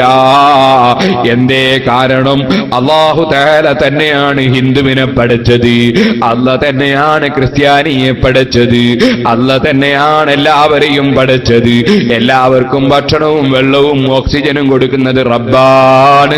അതുപോലെ എല്ലാവരെയും പടച്ചു നിയന്ത്രിക്കുന്നവൻ റബ്ബാണ്. അതുകൊണ്ട് തന്നെ നിരപരാധികൾ ആക്രമിക്കപ്പെടാൻ കാരണമാകുന്ന തീവ്രവാദങ്ങളിലോ ഭീകരവാദങ്ങളിലോ അവൻ ഒരിക്കലും പോകൂല. ഏ ചെറുപ്പക്കാരെ, തീവ്രവാദത്തിന്റെ സ്വഭാവം നിങ്ങൾക്കറിയില്ലേ? സുബ്ഹാനല്ലാഹ്, 1 2 3 അല്ലെങ്കിൽ കുറച്ചാളുകൾ സംഘം ചേർന്ന്, അല്ലെങ്കിൽ ഒറ്റക്കാണെങ്കിൽ ഒറ്റക്ക് തന്നെ ബോംബുണ്ടാക്കിയിട്ട് ഏതോ ഒരു വീട്ടിന് പോയി പാതിരാ സമയത്ത് ഒളിച്ചിരുന്നിട്ട് എറിഞ്ഞു, അല്ലെങ്കിൽ കള്ളത്തോക്ക് കൊണ്ട് വെടിവെച്ചു, അല്ലെങ്കിൽ ഏതെങ്കിലും മറ്റേതെങ്കിലും വാഹനം തട്ടിക്കൊണ്ടുപോയി, അല്ലെങ്കിൽ പെണ്ണിനെ തട്ടിക്കൊണ്ടുപോയി. ഇത്തരത്തിൽ ആളറിയാതെ അക്രമം ചെയ്യുന്ന തീവ്രവാദ പ്രവർത്തനങ്ങളില്ലേ, അതിന്റെ ഭവിഷ്യത്ത് എത്രയാണ്? ഒരു വീട്ടിന് ബോംബെറിഞ്ഞാൽ ആ വീട്ടിൽ താമസിക്കുന്നവർ ഏതൊരു സമുദായത്തിൽപ്പെട്ടവരാണോ ആ സമുദായത്തിന്റെ കക്ഷികൾ മുഴുവനും മറ്റൊരു സമുദായത്തെ തെറ്റിദ്ധരിച്ചു. അവർ എല്ലാവരും സംഘടിച്ചിറങ്ങി. ഉദാഹരണത്തിന് മുസ്ലിമിന്റെ വീട്ടിനാണോ ബോംബെറിഞ്ഞത്, എന്നാൽ മുസ്ലിങ്ങൾ സംഘടിച്ചിറങ്ങി. പിന്നെ കാണുന്ന ഹൈന്ദവനെ അല്ലെങ്കിൽ ക്രൈസ്തവനെ, അല്ലെങ്കിൽ ഒരു ഹിന്ദുവിന്റെ വീട്ടിനാണോ ബോംബെറിഞ്ഞത്, 4 ഹൈന്ദവർ സംഘടിച്ചിറങ്ങി പലരും. എന്നിട്ട് കാണുന്ന മുസ്ലിമിനെ റോട്ടിലിട്ട് തല്ലി, അതുപോലെ വീട്ടിൽ തീ കൊടുത്തു, കടകൾ കൊള്ളയടിച്ചു, പെൺകുട്ടികളെ ബലാത്സംഗം ചെയ്തു. ഇത് മുഴുവനും ഉത്തരവാദി ആരാണ്? ഈ തീവ്രവാദം ചെയ്ത ചെറുപ്പക്കാരനല്ലേ അതിന് മുഴുവനും ഉത്തരവാദി? ഈ മുസീബത്ത് മുഴുവൻ വലിച്ചിട്ടതവനല്ലേ? ഇങ്ങനെ നിരപരാധികളായ ആളുകൾ ആക്രമിക്കപ്പെടാൻ സുബ്ഹാനല്ലാഹ്, ഞാനതിലേക്ക് കടക്കുന്നില്ല. തീവ്രവാദികൾ ചിലപ്പം പറയും ബദർ യുദ്ധം നടന്നിട്ടില്ലേ, ബദർ യുദ്ധം എന്ന് പറഞ്ഞാൽ ആരും കാണാതെ രാത്രി പോയിട്ട് ബോംബ് എറിഞ്ഞിട്ട് ഓടിക്കളഞ്ഞ പരിപാടിക്കാണോ ബദർ യുദ്ധം എന്ന് പറയുന്നത്? ഇന്നാ ലില്ലാഹി വ ഇന്നാ ഇലൈഹി റാജിഊൻ. എന്താണ് ബദർ യുദ്ധം? ഇസ്ലാമിന്റെ ഭരണാധികാരിയായ മുഹമ്മദുർ റസൂലുള്ളാഹി സല്ലല്ലാഹു അലൈഹി വസല്ലം തങ്ങളുടെ ഭരണത്തിന് കീഴിൽ മദീനയിലും പരിസരങ്ങളിലും മുസ്ലിങ്ങളും അമുസ്ലിങ്ങളും സുരക്ഷിതരായി ജീവിക്കുന്നു. മുസ്ലിങ്ങളും അമുസ്ലിങ്ങളും അള്ളാഹുവിന്റെ റസൂലിന്റെ രാഷ്ട്രത്തിൽ ജീവിക്കുന്നുണ്ട്. എല്ലാ വിഭാഗം ജനങ്ങൾക്കും നീതി അള്ളാഹുവിന്റെ റസൂൽ നടപ്പാക്കുന്നുണ്ട്. അങ്ങനെ മദീനയിൽ മുസ്ലിങ്ങളും അമുസ്ലിങ്ങളും സുരക്ഷിതരായി കഴിയുന്ന ഭരണം, വ്യവസ്ഥാപിതമായ ഭരണം നബി സല്ലല്ലാഹു അലൈഹി വസല്ലം തങ്ങൾ നടത്തുമ്പോ ആ റസൂലുള്ളാഹി സല്ലല്ലാഹു അലൈഹി വസല്ലം തങ്ങൾ ഭരിക്കുന്ന രാഷ്ട്രമായ മദീനയെയും ആ രാഷ്ട്രത്തിലെ പൗരന്മാരെയും നശിപ്പിക്കാൻ വേണ്ടി അതാ പണക്കൊഴുപ്പുണ്ടാക്കാൻ ബിസിനസ് നടത്തുന്ന അബൂജഹലും കക്ഷികളും ബിസിനസ് നടത്തിയും അതുപോലെ ആയുധങ്ങൾ വാരിക്കൂട്ടിയും അതാ ഇസ്ലാമിക രാഷ്ട്രത്തെ നശിപ്പിക്കാൻ വേണ്ടി വരുമ്പോൾ അവരെ ശക്തിയുക്തം നേരിട്ട യുദ്ധമല്ലേ ബദർ യുദ്ധം? എല്ലാ യുദ്ധങ്ങളും അങ്ങനെ തന്നെയല്ലേ? യുദ്ധം ഭീകരവാദമല്ല. ഇന്ത്യ രാജ്യം യുദ്ധം നടത്താൻ വേണ്ടി പട്ടാളത്തെ നിശ്ചയിച്ചിട്ടുണ്ട്. അതാ കോടിക്കണക്കിന് ഉറുപ്പിയുടെ ആയുധങ്ങൾ വാരിക്കൂട്ടിയിട്ടുണ്ട്. ആയുധം നിർമ്മിച്ചുകൊണ്ടിരിക്കുന്നുണ്ട്, ധാരാളം ചെലവഴിക്കുന്നുണ്ട്. ഇന്ത്യ മാത്രമല്ല, എല്ലാ രാഷ്ട്രങ്ങളിലുമുണ്ട്. അത് തീവ്രവാദമല്ല. രാഷ്ട്രത്തിന്റെ സുരക്ഷിതത്വത്തിന് വേണ്ടി, രാഷ്ട്രത്തിലെ പൗരന്മാരുടെ സുരക്ഷിതത്വത്തിന് വേണ്ടി ഗവൺമെന്റ് തലത്തിൽ നടക്കുന്ന യുദ്ധം, സർക്കാരിന്റെ യുദ്ധം, ആ യുദ്ധം ഒരിക്കലും തീവ്രവാദമല്ല. എന്നാൽ ബദർ യുദ്ധം സർക്കാരിന്റെ യുദ്ധമല്ലേ? നബി സല്ലല്ലാഹു അലൈഹി വസല്ലം ഭരണാധികാരിയല്ലേ? ആ റസൂലുള്ളാഹി സല്ലല്ലാഹു അലൈഹി വസല്ലം തങ്ങളെ കീഴിൽ ഭരണാധികാരിയായ നബിതങ്ങൾ അവിടുത്തെ പട്ടാളവുമായി നടത്തിയ ബദരീങ്ങളോടുകൂടെ നടത്തിയ യുദ്ധം അതെങ്ങനെ തീവ്രവാദമാകുന്നു മുസ്ലിമേ? അതുകൊണ്ട് ബദർ യുദ്ധവും ഉഹദ് യുദ്ധവും കാണിച്ചിട്ട് തീവ്രവാദത്തിലേക്ക് ആളെ ചേർക്കാൻ എന്താണ് ഖുർആനെന്ന് പഠിക്കാത്ത ഏതെങ്കിലും അരമല്ലമാര് വന്നാൽ, മുസ്ലിമീങ്ങളെ, ചെറുപ്പക്കാരെ, നിങ്ങൾ തീവ്രവാദത്തിൽ കുടുങ്ങരുത് കേട്ടോ. സഹീഹുൽ ബുഖാരിയിൽ ഒരു അധ്യായം നിങ്ങളെ ശ്രദ്ധയിൽപ്പെടുത്തുന്നു. ബാബു അൽ ഇമാമു ജുന്നത്തുൻ യുഖാതലു മിൻ വറാഇഹി. ഭരണാധികാരിയുടെ പിന്നിൽ നിന്നുകൊണ്ടാണ് യുദ്ധം. അങ്ങനെ ഒരു അധ്യായം തന്നെ ബുഖാരിയിലുണ്ട് കേട്ടോ. അപ്പൊ അള്ളാഹുവിലേക്ക് മനസ്സ് തിരിഞ്ഞൊരു വ്യക്തി തീവ്രവാദിയാകൂല, ഭീകരവാദിയാകൂല. അവൻ ഒരിക്കലും തന്നെ അവിശ്വാസിയാകൂല. അവൻ തമ്മാടിയാകാൻ അവന് ധൈര്യം വരൂല. അവൻ ചിന്തിക്കുന്നു, അവന്റെ മുമ്പിലേക്ക് മദ്യം വരുന്നു, കള്ള് വരുന്നു. കള്ള് വരുമ്പോൾ അവൻ ചിന്തിക്കുന്നു, എനിക്കെന്റെ റബ്ബ് എന്തെല്ലാം വെള്ളം തന്നു, ഇളനീര് കുടിക്കാൻ തന്നു, എന്തൊരു അത്ഭുതകരമായ വെള്ളമാണത്. തെങ്ങിന്റെ മേലെയുള്ള ഇളനീര് വെള്ളം എത്ര അത്ഭുതകരമായ വെള്ളമാണ് ചെറുപ്പക്കാരെ. നിങ്ങളൊന്ന് നോക്കൂ, ആ ഇളനീര് അതാ വലുതായി വെള്ളം നിറയുന്നതിന് മുമ്പ് ചെറിയ മച്ചിങ്ങയാണ്. ഞങ്ങളുടെ നാട്ടിൽ വെളിച്ചില് എന്ന് പറയും, ചെറിയ കായ. അതിലൊരിറ്റ് വെള്ളം നമ്മൾ കാണുന്നില്ല. അതിങ്ങനെ തടിച്ചു കൊണ്ടിരിക്കുമ്പോൾ അതിന്റെ ഉള്ളിലതാ വലിയ ഒരു ഗുഹ പോലെ വലിയ ഒരു സ്ഥലം അങ്ങനെ തന്നെ രൂപാന്തരപ്പെടുന്നു. അതിന്റെ ഉള്ളിലതാ മധുരമുള്ള വെള്ളം നിറഞ്ഞുകൊണ്ടിരിക്കുന്നു. ചോദിക്കട്ടെ, ആ മധുരമുള്ള വെള്ളം, ഔഷധവീര്യമുള്ള വെള്ളം, ക്ഷീണം മാറുന്ന വെള്ളം, അത് വർദ്ധിച്ചങ്ങനെ അതാ ലിറ്റർ കണക്കിന് വെള്ളം ഈ ഇളനീരിൽ നിറഞ്ഞുകൊണ്ടിരിക്കുന്നു. ആ വെള്ളം പിന്നെയും പലതുമായി രൂപാന്തരപ്പെടുന്നുണ്ട്. അവസാനം അത് ഉപ്പുരസം വരെ എത്തുന്നുണ്ട്. നിങ്ങളൊരു തേങ്ങ പറിച്ചിട്ട് ആ തേങ്ങ ഒരു കൊല്ലത്തിൽ ഏകദേശം ഒരു 5-6 മാസം സൂക്ഷിച്ചു നോക്കൂ. അത് പിന്നീട് എടുത്തു നോക്കിയാൽ ആ വെള്ളത്തിന് ഉപ്പുരസം തോന്നും. എന്തെല്ലാമാണ് റബ്ബിന്റെ നിയന്ത്രണങ്ങൾ, എങ്ങനെയെല്ലാമാണ് അവന്റെ സൃഷ്ടികൾ. ആ ഇളനീര് വെള്ളം അല്ലാഹു എനിക്ക് തന്നിട്ടുണ്ട്. എല്ലാ ഫ്രൂട്ട്സിന്റെയും ജ്യൂസുകൾ കുടിക്കാൻ അനുവദിച്ചിട്ടുണ്ട്. പാലുകൾ ധാരാളം എനിക്ക് റബ്ബ് തന്നിട്ടുണ്ട്, തേനുകൾ ധാരാളം എനിക്ക് റബ്ബ് തന്നിട്ടുണ്ട്, എനിക്ക് വെള്ളങ്ങൾ ധാരാളം റബ്ബ് തന്നിട്ടുണ്ട്, കാപ്പിയും ചായയും ഒക്കെ വേറെ തന്നിട്ടുണ്ട്. അങ്ങനെ 1000കണക്കിന് വെള്ളങ്ങൾ തന്ന എന്റെ നാഥനായ റബ്ബ്, ആകാശത്ത് നിന്ന് വെള്ളമിറക്കുന്ന റബ്ബ്, കിണറ്റിൽ വെള്ളം തരുന്ന റബ്ബ്, അവിടെയെല്ലാം അവന്റെ സൃഷ്ടിപ്പ് ചിന്തിക്കുമ്പോൾ അത്ഭുതം തന്നെ. കുറ്റ്യാടി ടൗണിലൂടെ ഞാൻ ഇങ്ങനെ നടക്കുമ്പോ ഒരു സ്ഥലത്ത് വെള്ളം കിട്ടാൻ വേണ്ടി കിണർ കുഴിച്ച് താഴോട്ട് കുഴിക്കുന്നത് ഞാൻ കണ്ടു. അവിടുന്ന് കുറച്ചുകൂടി മുന്നോട്ട് പോയി ഞാൻ തൊട്ടിൽപ്പാലം റോഡിലൂടെ വയനാട്ടിലേക്ക് ചുരം കയറാൻ കയറി. അങ്ങനെ മലയുടെ മേലെ ചുരത്തിന്റെ മേലെ എത്തിയപ്പോ ഞാനിങ്ങനെ ചിന്തിച്ചു, അല്ലാ, കുറ്റ്യാടിയിൽ തന്നെ വെള്ളം കിട്ടാൻ താഴോട്ട് കിണർ കുഴിക്കുന്നതാണ് കണ്ടത്. എന്നാൽ ഈ മലയുടെ മേലെയുള്ളവർ എത്രയായിരിക്കും താഴോട്ട് കുഴിക്കേണ്ടി വരിക?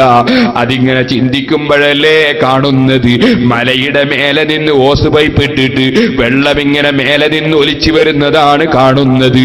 എന്നിട്ട് ആ വെള്ളം അതാ ജീപ്പ് കഴുകാനും കാറ് കഴുകാനും ഡ്രൈവർമാരും ക്ലീനർമാരും ഉപയോഗിക്കുന്നതാണ് ചുരം കയറുമ്പോ കാണുന്നത്.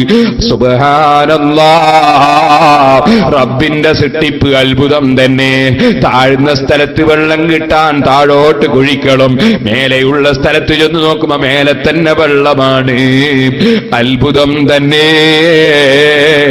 ലക്ഷദ്വീപിലേക്ക് ഞാനൊന്ന് ചെന്ന് നോക്കി, 4 ഭാഗവും ഉപ്പുള്ള കടലാണ്. 2-3 ചതുരശ്ര കിലോമീറ്റർ ഉള്ള നാട്. ആ നാട്ടിൽ 4 ഭാഗവും കടല്. ആ കടലിന്റെ 4 ഭാഗങ്ങളിലും ഈ കാണുന്ന ദ്വീപിന്റെ 4 ഭാഗങ്ങളിലും വലിയ കരിങ്കല്ലിന്റെ കെട്ടുകൾ അല്ലാഹു കെട്ടിയിരിക്കുന്നു. ആരും കെട്ടിയതല്ല.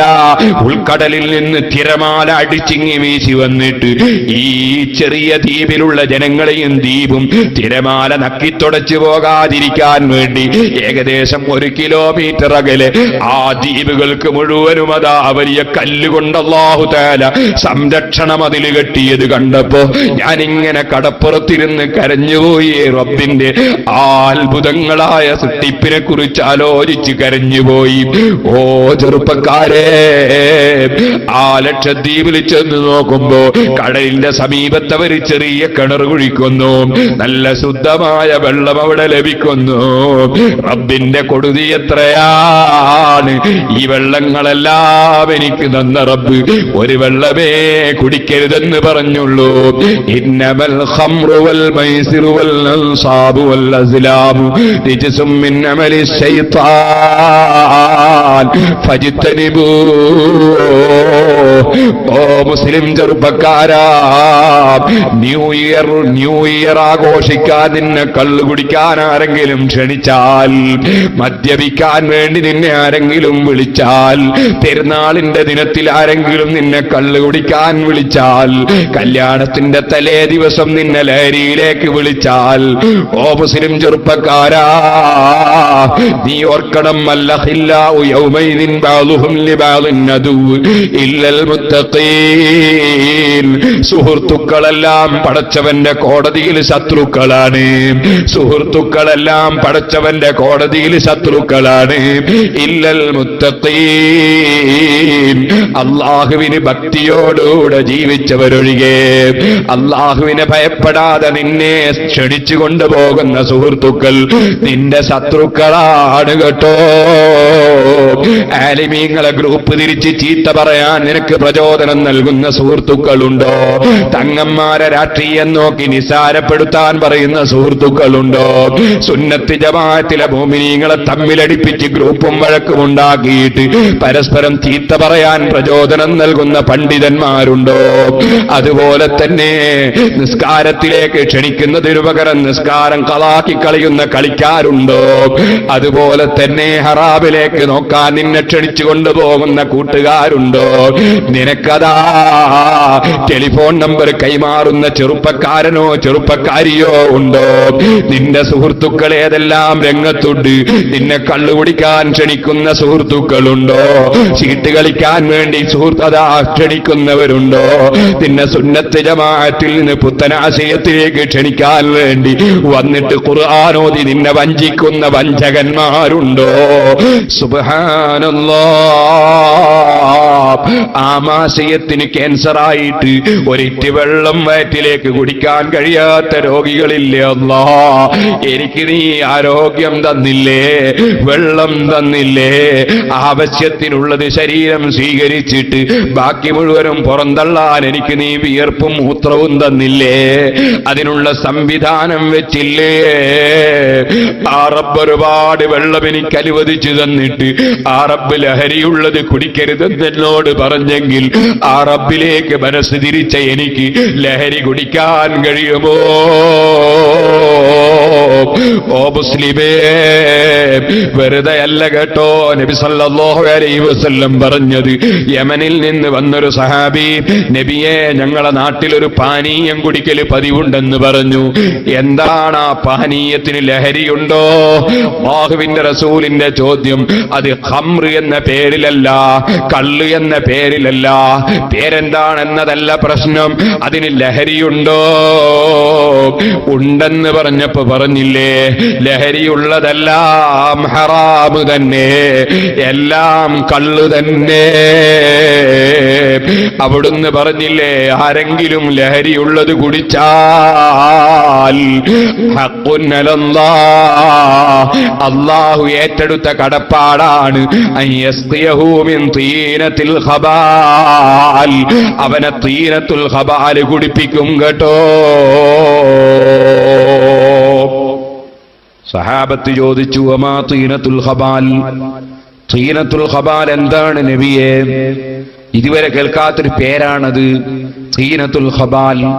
അതെന്താണ് നബിയെ? അഷ്റഫുൽ ഖൽഖ് സല്ലല്ലാഹു അലൈഹി വസല്ലം നിങ്ങളെ മറുപടി, അറഖു അഹ്ലിന്നാർ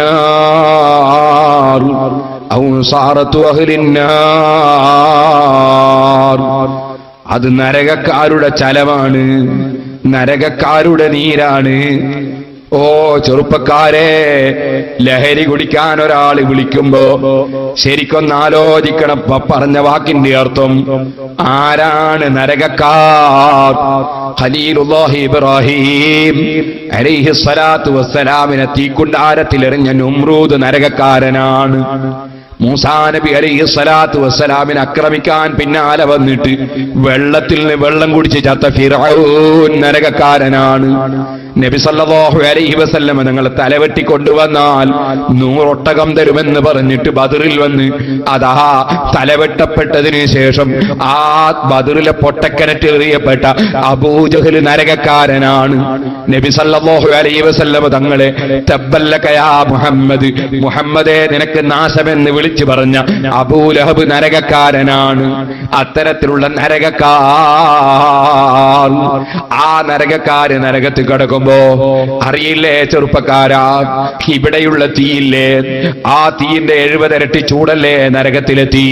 ഇവിടെയുള്ള തീ തന്നെ അതൊന്ന് പൊള്ളിക്കഴിഞ്ഞാൽ, അല്ലെങ്കിൽ വേണ്ട ആ തീ കൊണ്ട് തിളച്ചു മറിയുന്ന വെള്ളമൊന്ന് നമ്മുടെ മുഖത്ത് മറിഞ്ഞു പോയാൽ, ശരീരത്തിൽ ഒഴിഞ്ഞു പോയാൽ, അതാ ശരീരം പഴുത്തില്ലേ, തോലൊരിഞ്ഞ് വെളുത്തില്ലേ, അവിടെ പൊക്കിള പൊങ്ങിയില്ലേ, ആ പൊക്കിളിൽ നിന്ന് നീരൊലിച്ചില്ലേ, ചലമൊലിച്ചില്ലേ, എങ്കിൽ ഇവിടെയുള്ള തീയിന്റെ 70 ഇരട്ടി ചൂടുള്ള ജഹന്നമിന്റെ തീ, ആ തീയിൽ അബൂജഹൽ പോയി വീഴുമ്പോ, നമ്രൂദ് പോയി വീഴുമ്പോ, ഖാറൂന് പോയി വീഴുമ്പോ, അമ്പിയാക്കളെയും ഔലിയാക്കളെയും നിസ്സാരപ്പെടുത്തിയ അമ്പിയാക്കൾ ഔലിയാക്കളെ ശത്രുക്കൾ പോയി വീഴുമ്പോ, അള്ളാഹുവിന്റെ ദീന് മാറ്റിമറിച്ച ആശയക്കാര് പോയി വീഴുമ്പോ, അള്ളാഹുവിന്റെ നരകത്തിൽ കടന്ന ജനങ്ങൾ അവരെ ശരീരത്തിൽ നിന്ന് പൊക്കിള പൊങ്ങിയിട്ട് ശരീരത്തിലൂടെ അതാ നീരൊലിക്കുമ്പോൾ, നമ്രൂദിന്റെയും ഖാറൂനിന്റെയും ഫിർഔനിന്റെയും അബൂജഹലിന്റെയും ശരീരത്തിൽ ചലമൊലിക്കുമ്പോൾ, ആ ചലമാണ് തീനത്തുൽ ഖബാൽ. ചോദിക്കട്ടെ മുസ്ലിം ചെറുപ്പക്കാരെ, ഇവിടെ നിന്ന് അബൂജഹലിനെതിരെ, ഫിർഔനിനെതിരെ, നമ്രൂദിനെതിരെ അമ്പിയാക്കളെ സ്നേഹിച്ച് അമ്പിയാക്കളുടെ അനുയായികളായി ജീവിക്കുന്ന നമ്മൾ അങ്ങോട്ട് ചെന്നതിന് ശേഷം അബൂജഹലിന്റെ ചലം കുടിക്കേണ്ടി വന്നാൽ, നമ്രൂദ് ഉഹൂദിന്റെ ചലം നക്കേണ്ടി വന്നാൽ നമ്മളെപ്പോലെ ഗതികെട്ടവരാരാള്.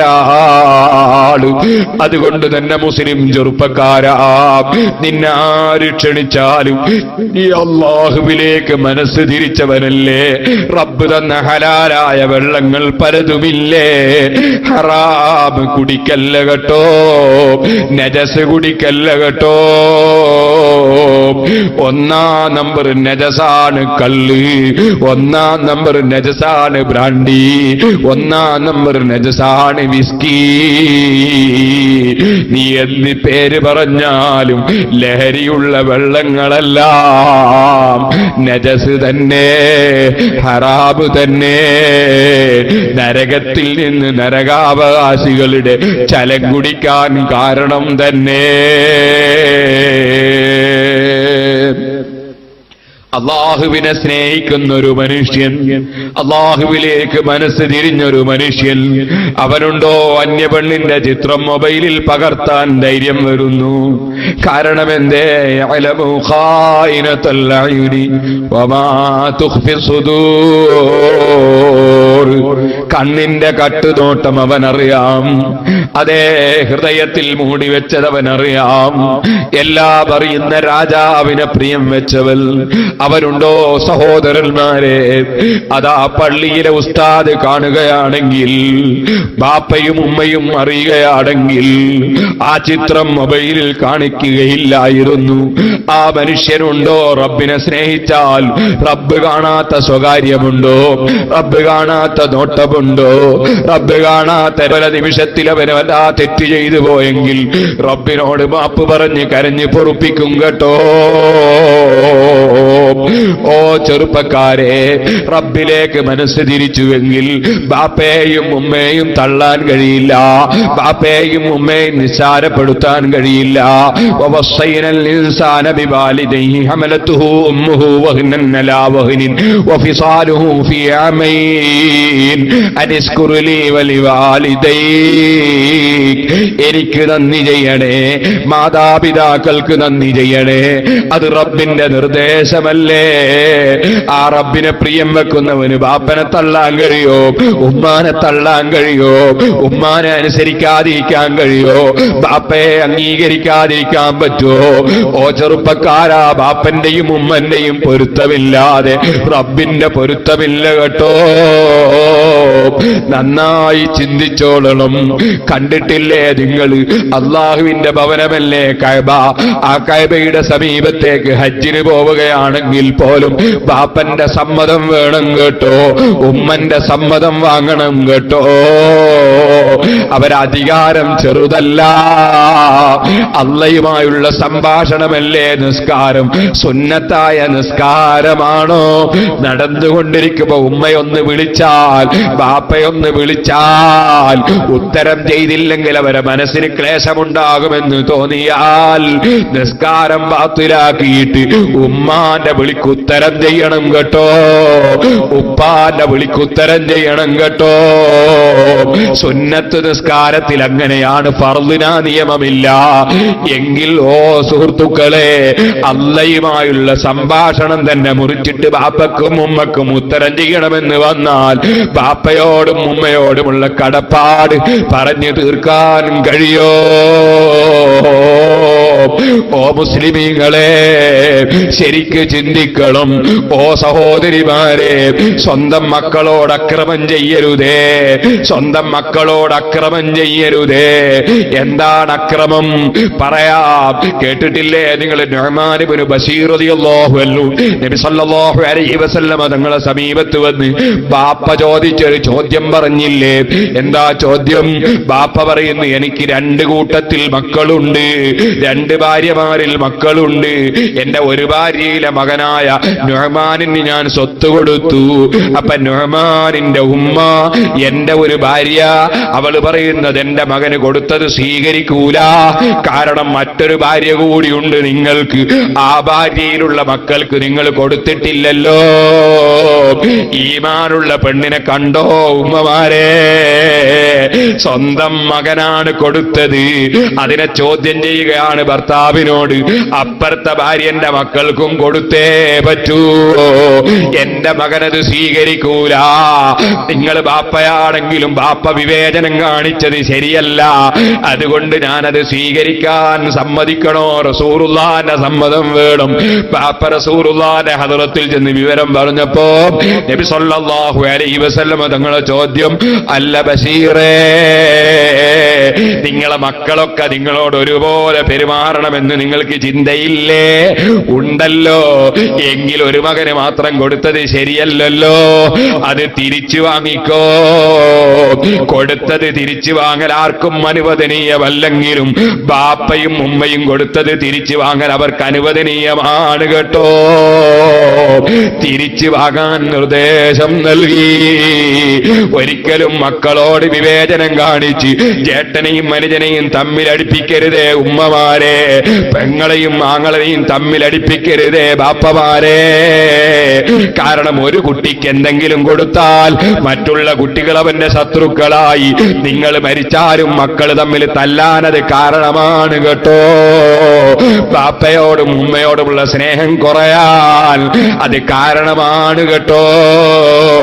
ഇതിന്റെ പുറമെ സ്വന്തം പെൺകുട്ടികളോട് നല്ല നിലയ്ക്ക് പെരുമാറുന്ന ചില ഉമ്മമാര് സ്വന്തം മകന്റെ ഭാര്യമാരോട് കടുത്ത സ്വഭാവത്തിൽ പെരുമാറുന്നവരുണ്ട്. അങ്ങനെ ചെയ്യല്ലേ ഉമ്മമാരെ. അല്ലാഹു മുഴുവനും അറിയുന്നുണ്ട്.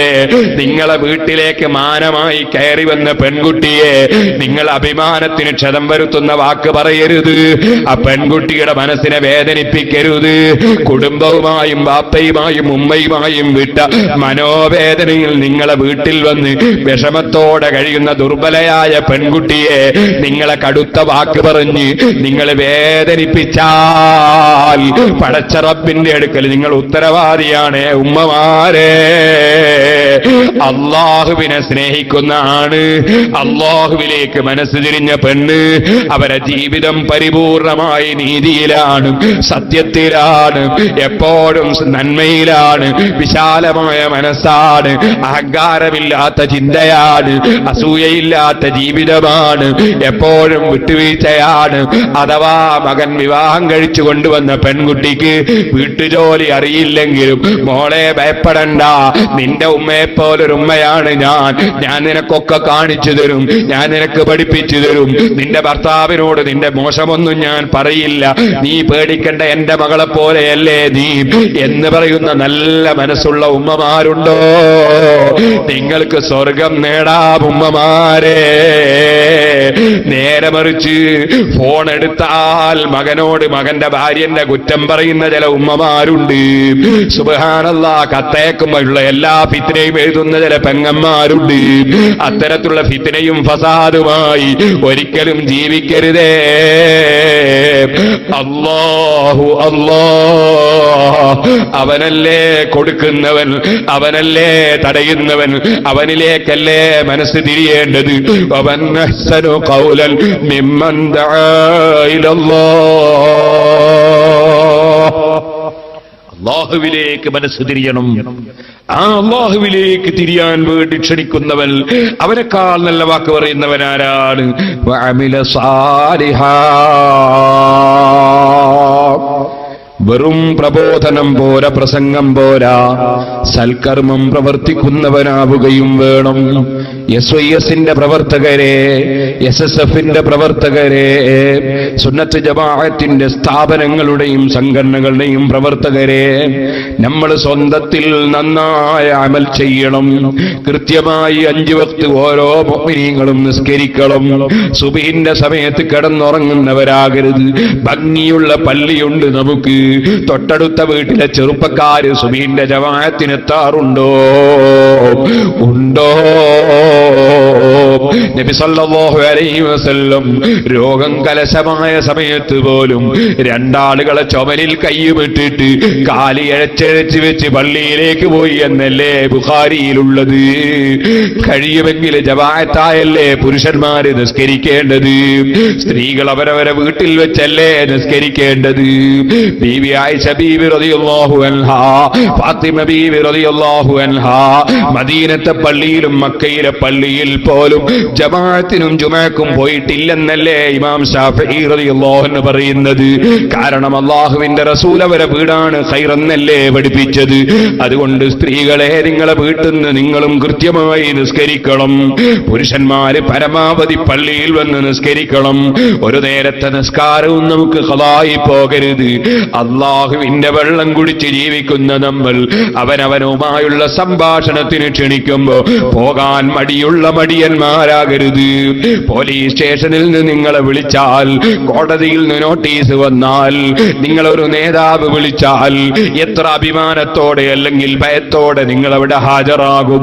ചോദിക്കട്ടെ, സർവ ഉദ്യോഗസ്ഥന്മാരെയും രാജാക്കന്മാരെയും പടച്ച റബ്ബ്, ആകാശങ്ങളും ഭൂമികളും സൂര്യനും ചന്ദ്രനും പടച്ച റബ്ബ്, സസ്യങ്ങളും മത്സ്യങ്ങളും പടച്ച റബ്ബ്, ഈ പാവപ്പെട്ട നമ്മെ എല്ലാവരെയും പടച്ച റബ്ബ്, നമുക്ക് വേണ്ടതെല്ലാം തന്ന റബ്ബ്, അവന്റെ വീട്ടിൽ നിന്ന് ഹയ്യാല സ്വലാഹ് അവനുമായുള്ള സംഭാഷണത്തിന് ചെല്ലാൻ വേണ്ടി വിളിക്കുമ്പോ ആ സമയത്ത് മടി കാണിക്കുന്നുണ്ടെങ്കിൽ നമ്മെപ്പോലെ നന്ദി കെട്ടവരുണ്ടോ? 5 വക്ത് കൃത്യമായി നിസ്കരിക്കണം. കഴിവുള്ളവർ കൃത്യമായി സക്കാത്ത് കൊടുക്കണം, നോമ്പെടുക്കണം, ഹജ്ജ് ചെയ്യണം, ഉംറ ചെയ്യണം, കുടുംബ ബന്ധം ചേർക്കണം, അയൽവാസികൾക്ക് നന്മ ചെയ്യണം. ഖബർ വിശാലതയുള്ള ചില ജനങ്ങളുണ്ട്, അല്ലാഹ് കൂട്ടത്തിൽ നമ്മെ പെടുത്തട്ടെ. ഖബർ വല്ലാതെ ഇടുങ്ങിപ്പോകുന്ന ജനങ്ങളുണ്ട്, അല്ലാഹ് കാക്കട്ടെ. തൊട്ടടുത്തുള്ള വീട്ടുകാരന്റെ വീട്ടിലേക്ക് ഒരു ലോറിയോ അല്ലെങ്കിൽ കാറോ കൊണ്ടുപോകാൻ നമ്മുടെ വീട്ടിന്റെ മണ്ണിന്റെ മതിലൊരൽപ്പം ചെത്തിക്കൊടുക്കാൻ പറഞ്ഞാൽ എന്തായാലും ഞാനത് ചെയ്യൂലാന്ന് വാശി പിടിക്കുന്ന അയൽവാസികളില്ലേ? നിന്റെ ഖബറല്ലേ മനുഷ്യ ഇടുങ്ങിപ്പോകാൻ ഏറ്റവും സാധ്യതയുള്ളത്. ഒരു വഴിയൊന്ന് വിശാലമാക്കാൻ ഒരു റോഡ് വെട്ടാൻ, ഒരൽപ്പം സ്ഥലമൊന്ന് വിട്ടുകൊടുക്കാൻ പറയുമ്പോ ഒരൽപ്പവും വിട്ടുവീഴ്ചയില്ലാതെ ആര് വാഹനത്തിൽ പോയില്ലെങ്കിലും തരക്കേടില്ല, എന്റെ വീട്ടിൽ വാഹനം കയറുന്നുണ്ടല്ലോ, ഞാൻ എന്തായാലും 1 ഇഞ്ച് ഭൂമി വിട്ടുകൊടുക്കൂലാന്ന് പറയുന്ന കുടുങ്ങിയ മനസ്സുള്ള മനുഷ്യ, നിന്റെ ഖബറിന്റെ ഇടുക്കം എത്രയായിരിക്കുമെന്നല്ലേ ചിന്തിക്കേണ്ടത്. ഇടുങ്ങിയ ഖബറിന് പകരം വിശാലമായ ഖബർ. സമ്പാദിക്കാൻ ജനങ്ങളോട് വിശാലമായ മനസ്ഥിതി കാണിച്ചോ? അതെ, അല്ലാഹുവിലേക്ക് മനസ്സ് തിരിച്ചോ?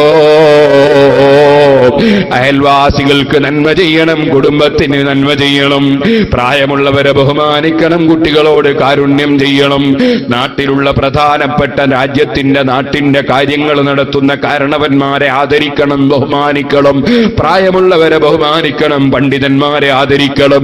പണ്ഡിതന്മാർക്കിടയിൽ ചില്ലറ അഭിപ്രായ ഭിന്നതകൾ മസലപരമായോ സംഘടനാപരമായോ ഉണ്ടെങ്കിൽ തന്നെ അതിന്റെ പേരിൽ ആലിമീങ്ങളെ ചീത്ത പറയരുതേ. മുസ്ലിമീങ്ങളെ ഗ്രൂപ്പ് തിരിച്ച് ചീത്ത പറയരുത്, തെറി പറയരുത്, തങ്ങന്മാരെ നിസാരപ്പെടുത്തരുത്. അല്ലാഹുവിന്റെ കോടതിയിൽ നമുക്കൊരു പോയി നിൽക്കേണ്ടതുണ്ടെന്ന ബോധത്തോടെ ജീവിക്കണം. അവനാണ് മോക്ഷം ലഭിച്ച ഭൂമിൽ, അവനാണ് വഖാല ഇന്നനീ മിനൽ മുസ്ലിമീൻ, ഞാനിതാ പടച്ച റബ്ബിന് പൂർണ്ണമായി കീഴ്പ്പെട്ട ജനങ്ങളിൽ ഒരു മെമ്പറാണെന്ന് വ്യക്തമായി പറയാൻ പറ്റുന്ന മനുഷ്യൻ. അല്ലാഹുവേ, അത്തരത്തിലുള്ള ശരിയായ മുസ്ലിമീങ്ങളിൽ ഞങ്ങളെയും ഞങ്ങളെ സ്നേഹിക്കുന്നവരെയും ഞങ്ങളെ സദസ്സിൽ പങ്കെടുത്ത മുഴുവൻ മുഅ്മിനീങ്ങളെയും നീ ഉൾപ്പെടുത്തണം റഹ്മാനേ. എന്റെ ചെറുപ്പക്കാരെഴുന്നേറ്റ് നിൽക്കണം. ദൂരെ നിൽക്കുന്ന മുഅ്മിനീങ്ങൾ മജ്ലിസിലേക്ക് വരണം. നമുക്ക് അല്ലാഹുവിനോട് പ്രാർത്ഥിച്ച് പിരിയണം. അല്ലാഹുവേ, ഞങ്ങളെ മജ്ലിസ് നീ ദുആക്ക് ഇജാബത്തുള്ള മജ്ലിസാക്കണം റഹ്മാനേ.